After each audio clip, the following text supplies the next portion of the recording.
नमस्कार दोस्तों, आपका स्वागत है हमारे show career talk with subject matter experts में। आज हम बात करेंगे करियर इन एनवायरमेंटल इंजीनियरिंग पर। एनवायरमेंटल इंजीनियरिंग इंजीनियरिंग का एक ऐसा डिसिप्लिन है जिसमें एनवायरमेंट को प्रोटेक्ट और इम्प्रूव करने के लिए साइंटिफिक और इंजीनियरिंग प्रिंसिपल्स अप्लाई किए जाते हैं। एनवायरमेंटल इंजीनियर्स एनवायरमेंटल प्रॉब्लम्स के लॉन्ग टर्म सॉल्यूशंस पर काम करने के साथ ही ये भी इंश्योर करते हैं कि नेचुरल रिसोर्सेज एफिशिएंट और सस्टेनेबल तरह से यूज किए जाएं और एनवायरनमेंट पर या ह्यूमन हेल्थ पर इसका कोई भी नेगेटिव इम्पैक्ट ना हो। इस फील्ड में लुक्रेटिव जॉब अपॉर्चुनिटीज तो हैं ही, साथ में ये सेक्टर में जॉब ग्रोथ काफी जल्दी विटनेस किया जाता है। इस पर विस्तार से बात करने के लिए आज हमारे साथ डॉक्टर अमरजीत सिंह जी मौजूद हैं। सर जेएसएस नोएडा में प्रिंसिपल के पद पर कार्यरत हैं और इन्हें इस फील्ड में एक्सपर्टीज हासिल है। अब मैं national institute for career services की director madam Mrs एमलता Gautam ji का स्वागत करती हूँ और उनसे अनुरोध करती हूँ कि वो इस कार्यक्रम को आगे बढ़ाएं। Over to you madam. जी सर, हम एक बार स्टार्ट कर लेते हैं। मैम फिर ज्वाइन कर लेंगे। मैम के एंड से थोड़ा सा कनेक्टिविटी इशू है सर। No. जी, over to you sir. So, firstly, because it is one way, I personally feel I should convey greetings and best wishes from GSS Engineering College to all the students here and other people. From our His Holiness Swamiji and all the senior management, myself as the principal, we convey our best wishes to all of you and bright future. Now, coming to the environmental engineering. What is its role and how it is important for any society and country, and obviously if anything become important and needed for a government of the society, there is obviously career. Now I'll tell you, first comes the what is environment. अब इसको मैं बताऊंगा आपको slide में, लेकिन all students, I would like to tell you there are two things in general. Firstly, environment and second is culture. आपने कभी कभी सुना होगा आपस में बात करते किसी सोसाइटी को या कॉलेज स्टूडेंट्स को या एनी काइंड ऑफ ग्रुप कि friend the environment is here is not good और the culture working culture is not good for each other. So these things generally go hand in hand. As far as the environment is concerned, whole world is worried about it, and it is basically become a requirement of all countries, especially leading nations, to take remedial actions in our way of living, what we call generally environmental friendly living. In this scenario, this is the duties of all the governments, all the societies, and any individual. आपने सुना भी होगा हमारे honourable prime minister माननीय श्री नरेंद्र मोदी जी, उनकी मुहिम है स्वच्छ भारत. एक दूसरा उन्होंने चलाया है कि भाई किसी को भी रहना है वो इन्वायरमेंटली फ्रेंडली लिविंग है. आप अपने आसपास के इन्वायरमेंट को क्लीन रखें और उसको प्रदूषित ना करें. अब ये डिपेंड करता है, किसी भी स्टूडेंट के मन में आएगा कि भाई ये इतना जरूरी क्यों है, व्हाट इट कंसर्न. यहाँ पे मैं एक केस स्टडी लूंगा. सपोज करो आपने, अगर आप न्यूज़पेपर वगैरह में थोड़ा सा दिलचस्पी रखते हैं और आपने थोड़ा सा देखा होगा, और India was working toward tiger project. हम केनिया से लेके आए कुछ टाइगर्स और उनको यहाँ रखना चाह रहे. अब कोई एक आम आदमी सोच सकता नहीं टाइगर क्यों गिनता है. देखिए, अगर आप फॉरेस्ट की बात देखें, फॉरेस्ट की बात करेंगे, तो अगर वहाँ टाइगर नहीं होंगे तो बाकी लोग ओवरटेक कर लेंगे. So there is a ecosystem has to be maintained. There is a sustainability of the forest has to be there. Similar way, environment also. अगर आप देखेंगे हमारा अगर इन्वायरमेंट इंडस्ट्रियलाइजेशन ऐसा ही होता रहा जैसा हो रहा है, किसी भी चिमनी से कितना भी धुआं निकले, किसी भी गाड़ी से कितना भी धुआं निकले, किसी भी मशीन से कैसे भी आवाज निकले, कोई कितना भी हॉर्न बजाए, जो चाहे कुछ खाए या पकाए या कुछ फेंके इधर उधर, जो भी करना है, किसी को चिंता नहीं, तो ये तो रहना मुश्किल है। तो इसके कई फील्ड आते हैं जो अगर इन्वायरमेंट इंजीनियरिंग को देते हैं, अगर आप इसको इंजीनियरिंग वे में और थोड़ा इंग्लिश वर्ड में डिफाइन करेंगे तो ये बनता है environmental engineering is a branch of engineering that focuses on protecting the environment by reducing waste and pollution. So two main component has come, pollution and waste. उनको हम या तो जीरो करें और भी minimize it. So improve the environmental condition through various remedial actions and providing safe water, air and land. बिजली, सड़क, पानी, what we generally call, और वायु, पानी और धरती, which we call water, air and land, which are the necessity for any living being to live. वो एक सेफ हो और वो किसी भी इंसान या मानवता के लिए रहने लायक। अब इसमें कई तरह की चीजें आती हैं। जो मेन कोर प्रिंसिपल हैं इन्वायरमेंटल इंजीनियरिंग की, सस्टेनेबिलिटी। आप कोई भी ऐसी इंडस्ट्री या कोई काम ना करें कि वो सस्टेनेबल हो। For example, if we keep using ground water, तो ग्राउंड वाटर खत्म हो जाएगा, अंदर खेती बाड़ी होना बंद हो जाएगा। सस्टेनेबल होना चाहिए। दूसरा, अगर हम कोई इंडस्ट्री लगाते हैं या कुछ करते हैं तो उसमें पोल्यूशन ना हो, अगर है तो we should have a preventive measures. One of the then question comes how to leave, then we have to have proper resource management. For that we have a ecosystem. I will tell you what is the ecosystem. Ecosystem एक ऐसा उत्पाद करने का तरीका है कि एक की आउटपुट, किसी एक इंडस्ट्री की आउटपुट दूसरे की इनपुट हो जाए, उसको इकोसिस्टम करते हैं। और फिर इसको सस्टेन करने का मतलब उसकी डिमांड सप्लाई हाजिर होनी चाहिए, मिलनी चाहिए। Then public health and safety, various, for because everybody is involved, so obviously government has to come for various regulating compliance and risk management. तो कई तरह की चीजें हैं, उसको मैं पहले तो मैं बताता हूं कि इसमें काफी जरूरत है आने वाले समय में, बहुत गवर्नमेंट इसमें इन्वॉल्व है। और यहाँ पे ध्यान रखने लायक चीज ये है, अगर हमें कोई चीज गवर्नमेंट और समाज में यूज होनी है, उसका प्रयोग होना है, तो उसको मेंटेन करने के लिए हमें आदमियों की जरूरत पड़ती है, मैन पावर की जरूरत पड़ती है। जैसी मैन पावर की जरूरत पड़ती है तो हमारे वहाँ पे जॉब के चांस होते हैं। तो मैं स्टूडेंट्स को सभी को ये कहना चाहूंगा, इस फील्ड में काफी जॉब है, both government also and non government, काफी कंसल्टेंसी भी है। एंड आने वाले टाइम में तो ये बहुत ही अच्छा होने वाला है। कुछ स्टूडेंट जो चाहते हैं इस पर्टिकुलर डोमेन में अपना कैरियर बनाने के लिए, तो मैं इस चीज की रिकमेंडेशन करूंगा कि आप इसको सीरियसली लेके आगे, हम पीपीटी में बताएंगे, आगे बताएंगे। काफी ऑर्गेनाइजेशंस हैं, काफी यूनिवर्सिटीज हैं, कई IITs हैं जो इसमें कोर्स कराती हैं।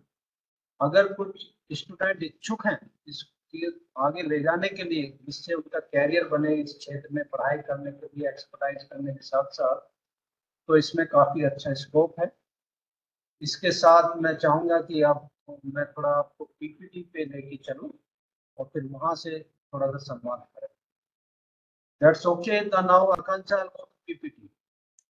Sure, sir. Best, let us see environmental engineering. The logo is building a cleaner and healthier world. Now question comes, what is environmental engineering?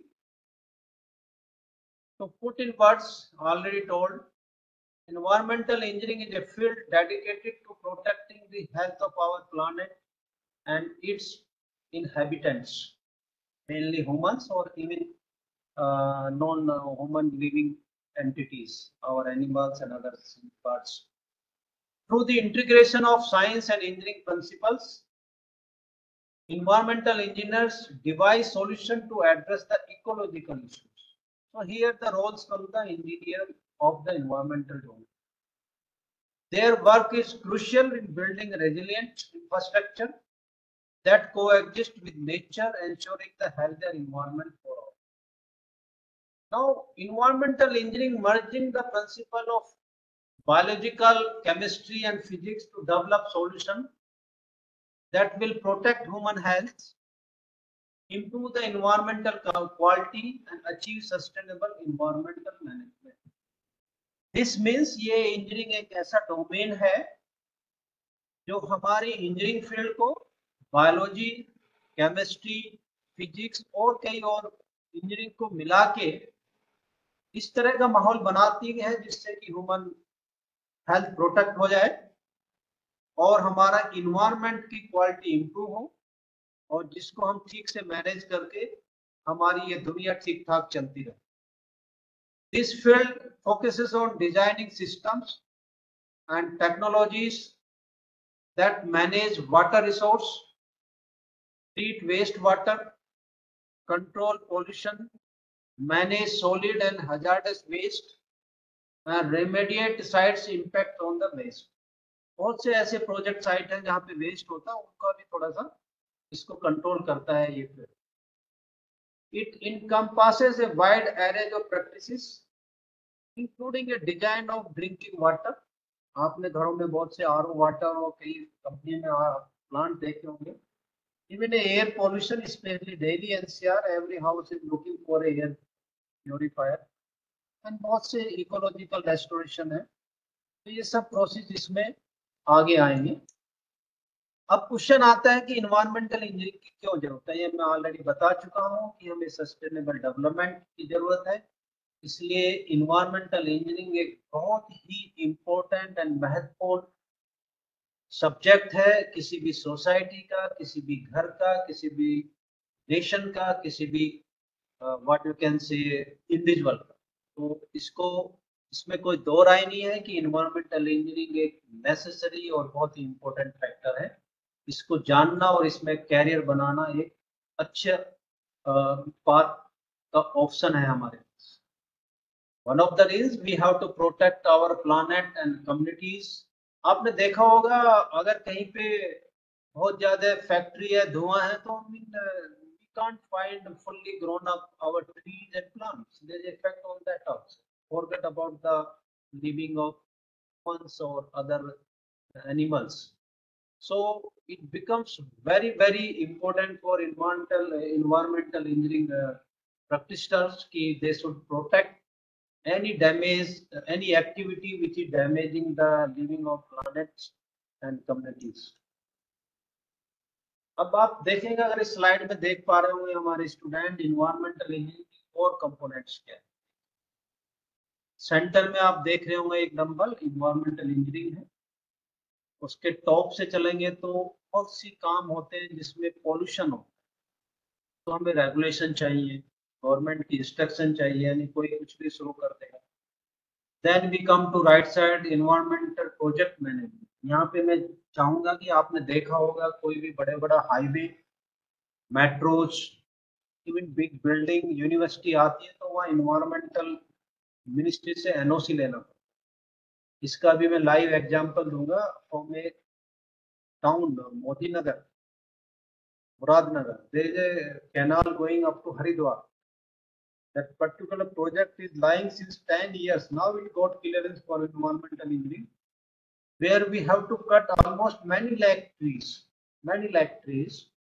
and but the same government is asking the project team to put same number of trees in the other side of that. So it took almost 10 years. We were thinking whether we should go this particular widening of road or not at the cost of so many trees. तो बहुत कुछ सोच के कोई decision लेना पड़ता है. तो उसमें we have a pollution regulation, environmental project management, then wastewater processing, treatment, recycling, disposal. There's so many water, especially in Delhi NCR, which has to be recycled, or we cannot afford हम नहीं सारा पानी बाहर फेंक सकते और सारा, क्योंकि हमारे पास इतना पानी नहीं है। Then we have various technology to rule this hazardous systems. Then solids and hazardous waste management. बहुत ऐसा वेस्ट है, आपने देखा होगा गाजीपुर का मलबे का ढेर है, उधर एक सोनीपत की तरफ है. The whole Delhi government is having headache how to do away all this thing. And also जो हमारे वाटर रिसोर्सेज है, आपने देखा होगा बच्चों ने यहाँ पे कि हम जमुना, गंगा, इवन दिस हिंडन नदी, उनका रिसोर्स को पूरी पॉलिसी चलती है कि भाई ये वाटर बॉडीज गंदा ना हो. उसका पॉजिटिव इन्वायरमेंटल इंजीनियरिंग के काफी फैक्टर्स हैं इंडियन गवर्नमेंट में, जिनकी कोशिश रहती है irrespective of sometimes society is not cooperate. Now it is a multidisciplinary approach.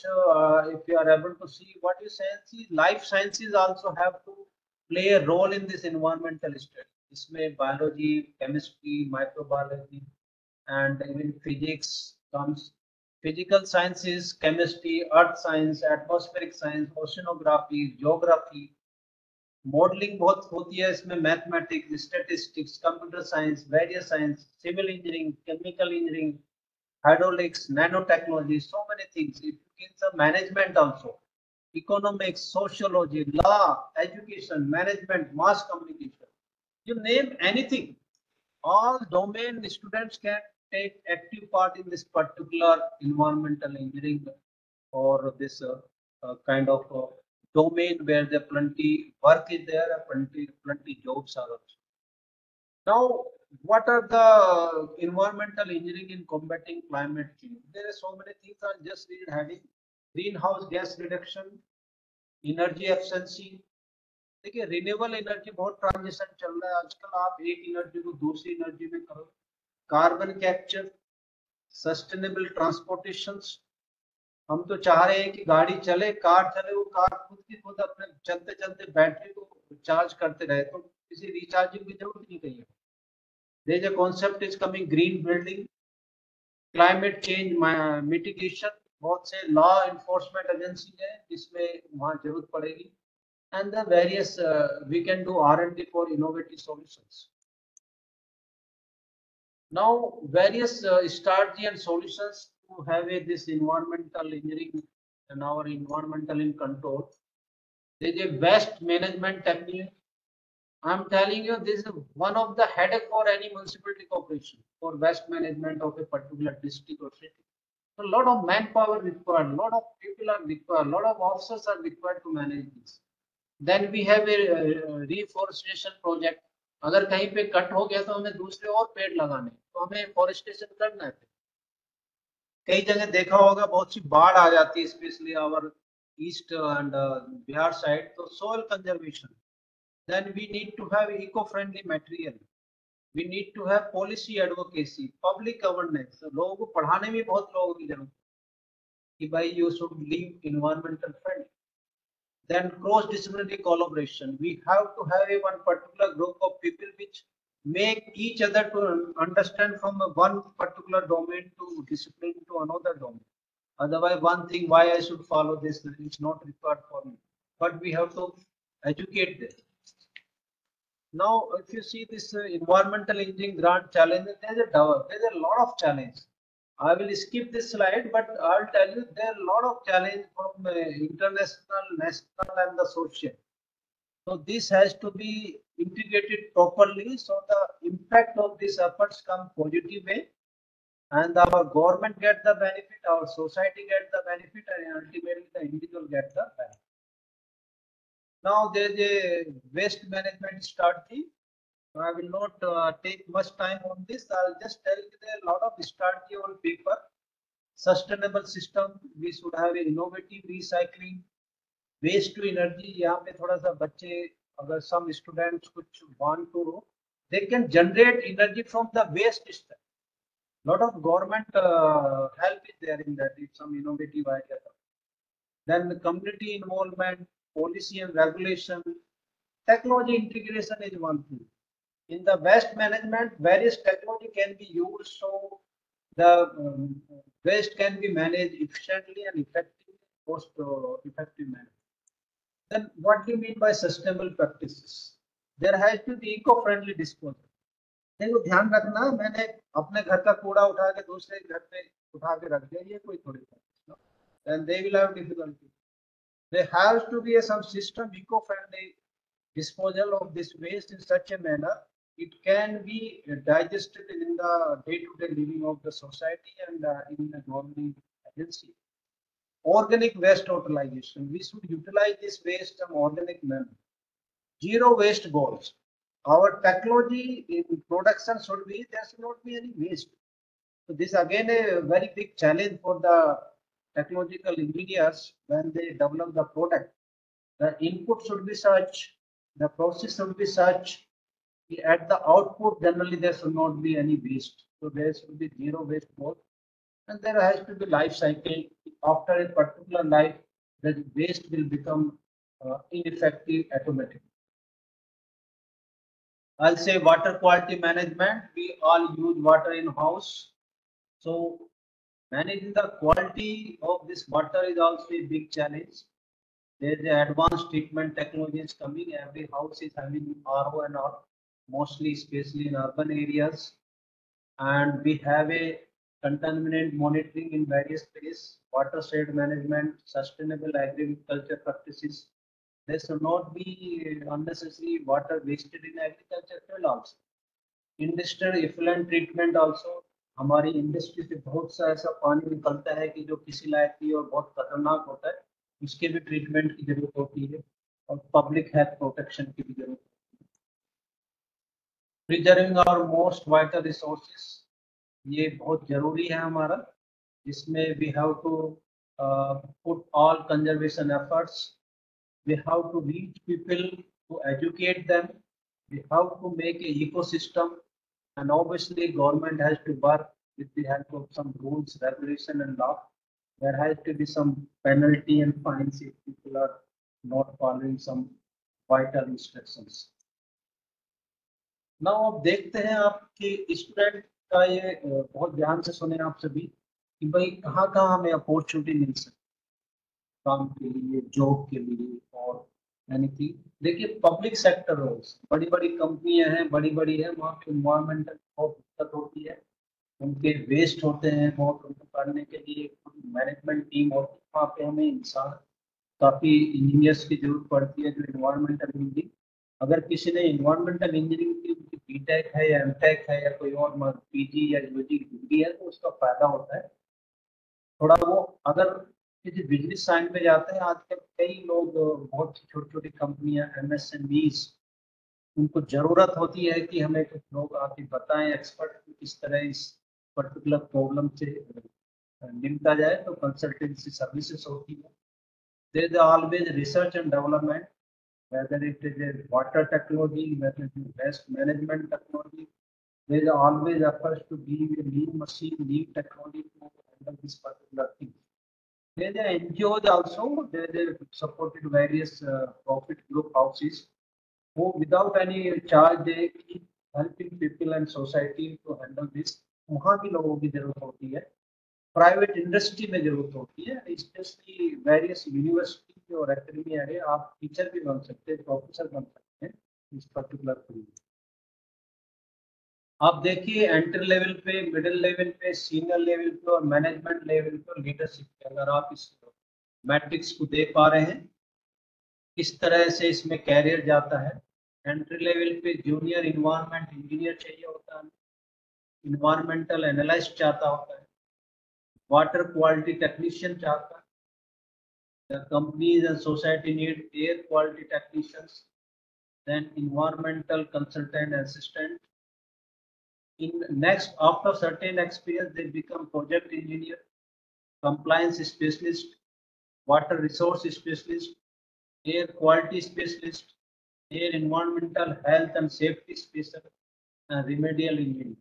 और थोड़ा सीनियर पे जाएंगे तो वो प्रोजेक्ट मैनेजर बनता है, इन्वायरमेंटल कंसल्टेंट है, principal environmental engineer, environmental health and safety manager, environmental compliance manager and senior remedial specialist.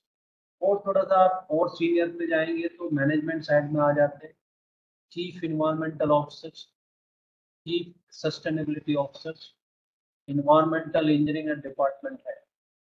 और भी थोड़ा सा आप आगे जाते हैं तो हायर लेवल पे लीडरशिप रोल आते हैं। Chief executive officer, chief technological officer, president of environmental engineering division, executive director environmental research institute, board member, environmental advocacy of an organization, and some consultancy to the senior government officers who have been empowered or asked by the government ministries to do job in this particular field. They also need help. इसमें salary अच्छी खासी जाती है, slide से थोड़ा नहीं, but अच्छा आपका एक जो आम इंडियन लेवल पे मिलना चाहिए, काफी अच्छा सैलरी भी है। It is sufficient to handle the particular individual. The versatility of career in environmental engineering. Already told you, public sector में है, consulting firms, industry compliance में है, environmental remediation, water resource management, sustainable design and constructions, and research institutions, non-government organizations, NGO बहुत काम कर रहे हैं हमारे पूरे वर्ल्ड में, उनका बहुत रोल बन जाता है। एंड ऑब्वियसली अगर किसी को अपने काम करने हैं, एंटरप्रेन्योर बनना है, उसको अपने काम या इंडस्ट्री लगानी है, वहां पे भी। Climate change adaption and mitigation बहुत काम चल रहा है इसमें। रिन्यूएबल एनर्जी सिस्टम, ये हमारे honourable minister transport Shri Nitin Gadkari बहुत ज्यादा जोर दे रहे हैं रिन्यूएबल एनर्जी सिस्टम पे, एंड सस्टेनेबल एनर्जी भी बोलते हैं। Waste to energy projects, eco tourism, environmental education, green technology development and disaster management and relief, वहाँ की जरूरत पड़ती है हमारे environmental specialist। अब देखिए अगर आप इन जॉब में जाना तो आपका एजुकेशन पाथवे क्या होना चाहिए, इस तरह से आप पीजी कोर्स कर, यूजी कोर्स कर सकते हैं, graduate degrees, bachelor of science and environmental engineering is a fundamental degree offered by various institutions. इसमें कई रोल भी आते हैं, कई इंस्टीट्यूशन ड्वेल डिग्री भी कराते हैं। Then you can go to postgraduate, that is Master of Science in Environmental Engineering or Master of Engineering. Then there is a PhD doctoral program also in this. These are the properly formatted and structured course, but in between there is a smart certificate and courses for shorter duration also.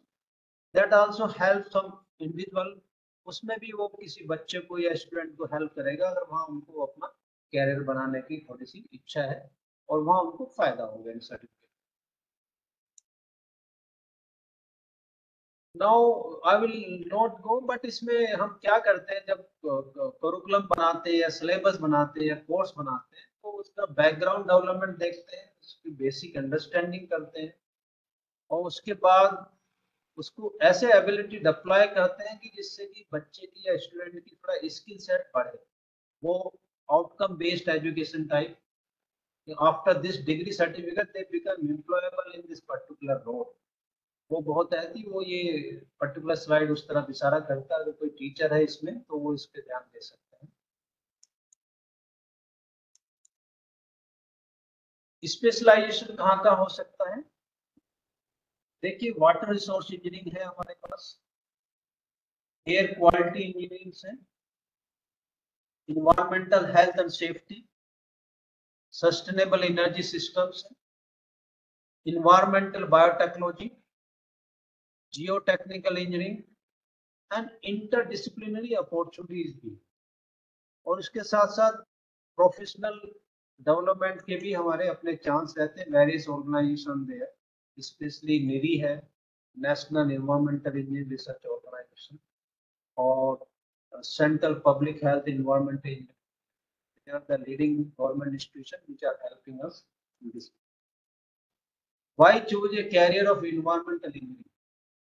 देखिए ये question अगर बच्चा पूछे किसी से भी या मेरे से पूछे कि सर इसमें क्यों जाना चाहिए, तो इसमें 4-5 आंसर बन सकते हैं। सॉल्विंग रियल प्रॉब्लम्स, इसमें एक चैलेंज है, इनोवेशन एंड टेक्नोलॉजी।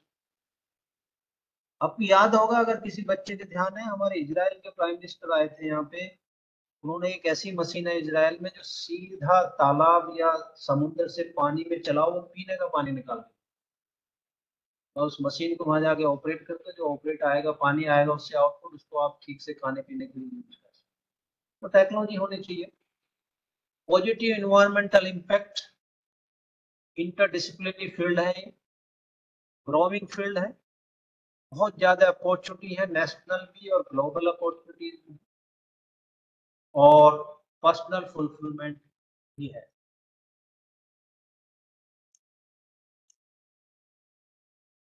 दूसरा क्या है, अगर क्या है आप वाकई में इस दुनिया का कुछ हेल्प या इम्पैक्ट कर सकते, तो सबसे बड़ी मानव सेवा है। आप community health and safety, resource manage कर रहे हैं आप, पॉलिसी चेंज में अगर कुछ है वहाँ पे आपका रोल आएगा, एजुकेशन एडवोकेसी में, सस्टेनेबिलिटी लीडरशिप, एंड बहुत से इंफ्रास्ट्रक्चर हैं जहाँ पे इनकी जरूरत पड़ती है। अब ध्यान रखना है कि आप आपको कैसे फ्यूचर इन्वायरमेंटल इंजीनियरिंग कैसे करें, तो आपको थोड़ा सा ध्यान रखना, आपके पास कुछ कोर कंपिटेंसी होनी चाहिए, जिसको बोलते हैं आपका फाउंडेशन थोड़ा सा पीसीएम बायोलॉजी में ठीक ठाक होना चाहिए। आपकी हल्की सी टेक्निकल प्रोफिशिएंसी भी होनी है, especially a lot of technology like CAD, CAM and GIS information are used. आपके पास एक साइकोमोटर होना चाहिए काम करने का, जिसको कहते हैं सिस्टम थिंकिंग, जिससे कि आप बहुत सी चीजों को होलिस्टिकली इंटरकनेक्ट कर सकते हैं। आपके पास एक प्रोजेक्ट मैनेजमेंट का भी थोड़ा सा ज्ञान होना चाहिए, क्योंकि generally these things work in project. And regulatory knowledge, थोड़े से गवर्नमेंट के रूल्स एंड रेगुलेशन होने चाहिए।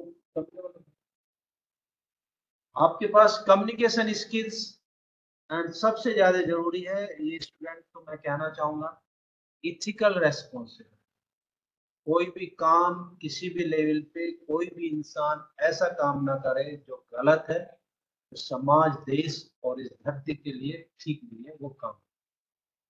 तो ये चीज कुछ इसमें होनी चाहिए, इसके थोड़ी सी इंक्लिनेशन होना, जो भी skills and knowledge for aspiring engineers in environmental analytical skill की जरूरत है। थोड़ा सा टीम वर्क होना चाहिए उसके पास, they should be happy to work as a team, collaborative work, leadership qualities, थोड़ा सा इनोवेटिव एंड क्रिएटिव होना है, and they should have a concept of lifelong learning.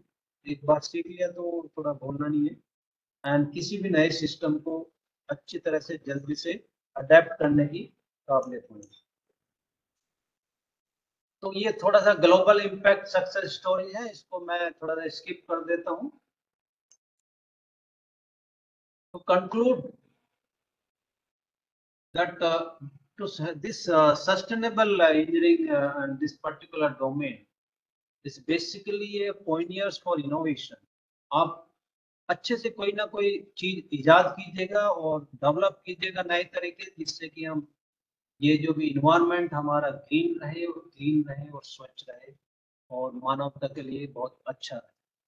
और ये आपके लिए एक बहुत अच्छा अपॉर्चुनिटी है कि आप एक चेंज एजेंट बने और आप एक कोलैबोरेटिव एफर्ट्स कर सकते हैं। बहुत प्रोजेक्ट बहुत बड़ा है तो आप कई लोगों को एक साथ लेके चल सकते हैं। आपके पास एजुकेशन और एडवोकेसी का बहुत बड़ा फील्ड मिलता है, आप लोगों को एजुकेट कर सकते हैं और उसको समझा भी सकते हैं कि भाई बहुत जरूरी है। और आने वाले टाइम में this is one of the what you can say point of one of the dimension of vision for the future. कोई भी देश, कोई भी समाज, even complete world cannot have a vision for the future unless they have a sustainable and environmental friendly working future. With this, I have finished now. Let us see how to go. Akansha, you are there with us? So as far as this I have finished, there are various universities. IIT Kharagpur is one of them. IIT एक दो और है, central university है, private है, they giving this environmental engineering courses. ये बच्चे उसमें जा सकते हैं, लेकिन उसमें एडमिशन से पहले वो थोड़ा सा देखें उनकी NIRF रैंकिंग क्या है, और उनके ऑफिशियल वेबसाइट पे जाके थोड़ा पता करें कि उनमें कितना इनटेक है, उनका पिछला प्लेसमेंट रिकॉर्ड क्या है, थोड़ी सी जानकारी लेके तभी कॉलेज में जाके एडमिशन लें, क्योंकि अल्टीमेटली कैरियर का सवाल है और फ्यूचर सिक्योर होना चाहिए स्टूडेंट का, अगर वो स्टूडेंट कुछ अपना टाइम, समय और पैसा उसमें खर्च करता है। तो मेरी तरफ से दुआओं के साथ आज का ये मैं संबोधन यहीं पे समाप्त करता हूँ। And God bless you all. Thank you very much. अभी हम कुछ क्वेश्चन आंसर कर सकते हैं अगर किसी को जरूरत है तो। जी सर, हमारे पास कुछ क्वेश्चंस हैं। एक पार्टिसिपेंट शिवा, वो ये जानना चाहते हैं कि उन्होंने एमसीए किया हुआ है, तो वो एमसीए के बाद इस फील्ड में कैसे एंटर कर सकते हैं? देखिए, दो तीन चीजें, अगर उनको बहुत ही कोर में जाना है तो डिग्री तो लेनी पड़ेगी। अगर उसको as a consultant, as a allied काम करना है तो आप पर्सनल नॉलेज से भी जा सकते हैं। There are two things, one necessary condition और वन इज सफिशिएंट।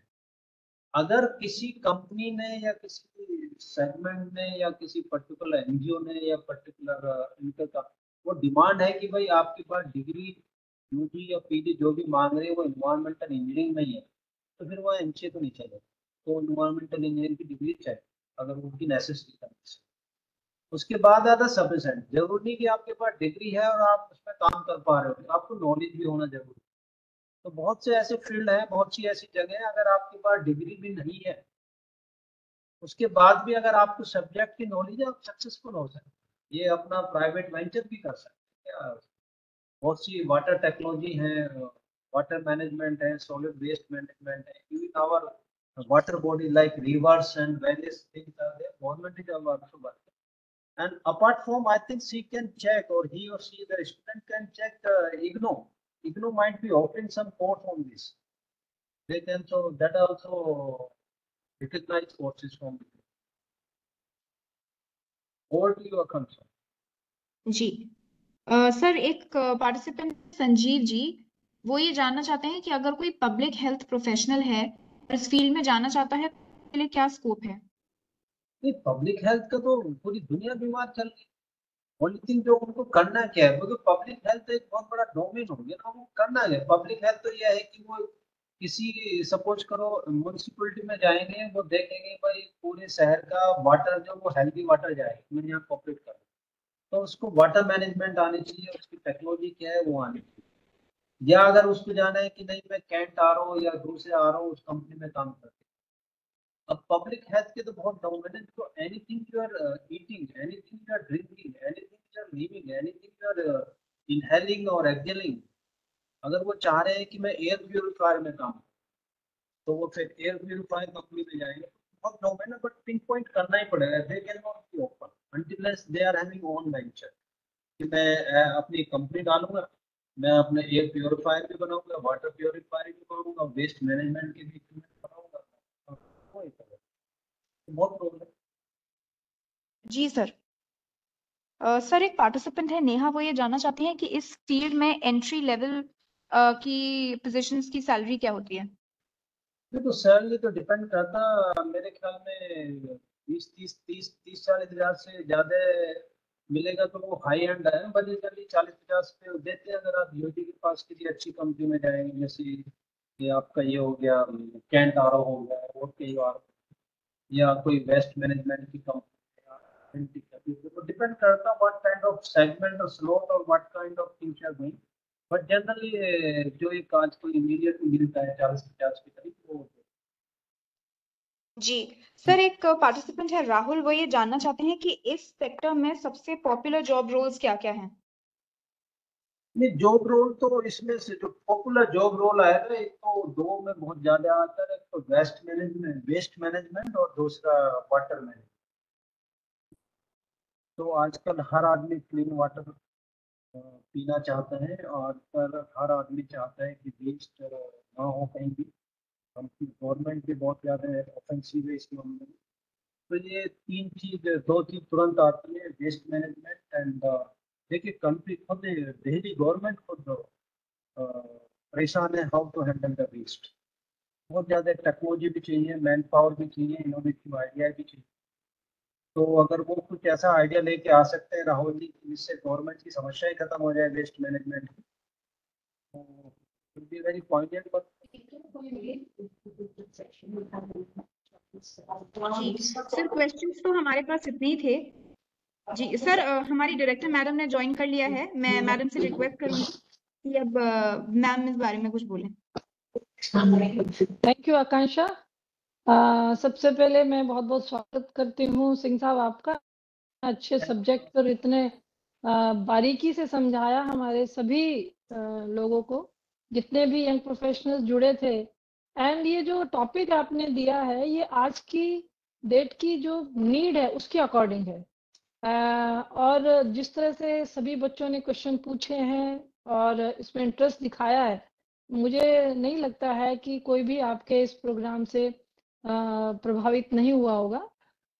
मैं आगे भी इसी तरह के प्रोग्राम की उम्मीद करती हूँ कि आगे भी हमारे प्रोग्राम चलते रहेंगे और आप हमारे साथ बने रहेंगे।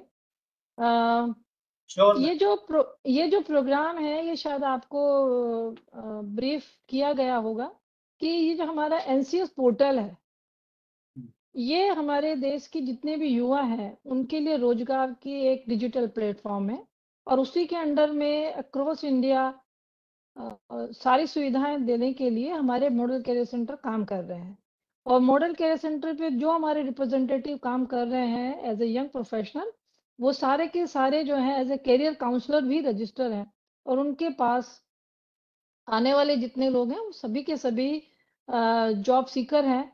और जब उन्हें नॉलेज होगी तो वो उस नॉलेज को आगे ट्रांसमिट कर पाएंगे। तो ये एक तरीके से स्ट्रेंथन करना हमारी टीम को है। और ये जो आपका सब्जेक्ट है, आपका जो वीडियो है, ये हमारे यूट्यूब चैनल पे रहेगा और मिनिस्ट्री के भी यूट्यूब चैनल पे रहेगा। तो जो भी चाहेगा आपके इस वक्तव्य को सुन सकता है। Thank you for joining us. मैं एक सजेशन चाह रहा हूँ। yes, of course, suggestions always सभी welcome. Student, Akanksha ma'am, you can record this and tell the student, especially 66 students are there. जी Just few days back हमारे माननीय मुख्यमंत्री यूपी के Shri Modi ji, he has launched one मुख्यमंत्री युवा उद्यमी विकास योजना। ओके कहता हूँ कि लिख लीजिए आकांक्षा जी। मुख्यमंत्री युवा उद्यमी विकास योजना। ओके। और इसमें 5 लाख तक का ऋण दे रही है गवर्नमेंट विदाउट इंटरेस्ट। ग्रेट। और अगर वो थोड़ा सा एक उसके पास वापस मांगेगी गवर्नमेंट कुछ टाइम से, उसमें 50,000 का रिबेट भी दे रही है, सब्सिडी। मतलब 5 लाख मिलेंगे आपको वापस, 4.5 लाख ही करने हैं एंड बिना इंटरेस्ट के। गुड। सो जितने भी जुड़े हुए वाईपीज हैं वो इस चीज को नोट कर लें और जब भी आपके पास कोई जॉब सीकर आता है तो ये इन्फॉर्मेशन भी उन्हें ट्रांसमिट करें। Thank you everyone. UP government की पोर्टल पर जाके इसको और आगे इन्फॉर्मेशन ले सकते हैं। श्योर। Thank you ma'am. जी थैंक यू सिंह साहब। और आगे भी और सब्जेक्ट पे हम आपके साथ जुड़े रहेंगे। हम चाहेंगे कि आप जी हम चाहेंगे कि आपका जो भी एक्सपीरियंस है इतने सालों का, आप हमारे बच्चों के साथ में शेयर करें, क्योंकि जो बच्चे हमसे जुड़े हुए हैं वो देश का भविष्य है। अगर हम उनको अच्छी तरह से गाइड कर सके तो अनएम्प्लॉयमेंट की सिचुएशन तो वैसे ही अच्छी हो जाएगी। Thank you everyone. Okay, thank you everybody, good day. Thank you.